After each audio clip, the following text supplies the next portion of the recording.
যোৱাকালি ৰবিবাৰে এখন সুন্দৰ নাট উপভোগ কৰিলোঁ জানেনে।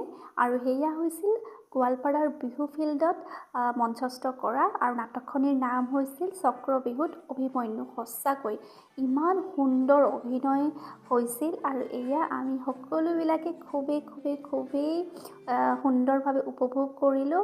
আৰু সঁচাই বৰ ভাল লাগিল গোটেই দিনটো। প্ৰত্যেকগৰাকী অভিনেতা অভিনেত্ৰীৰ ইমান ধুনীয়া অভিনয়, সঁচাই নকৈ নোৱাৰিছোঁ। আৰু যোৱাকালিৰ দিনটো সঁচাই বৰ ভালে কুশলে গ'ল। আহকচোন কিছু দৃশ্যাংশ আপোনালোকক দেখুৱাওঁ।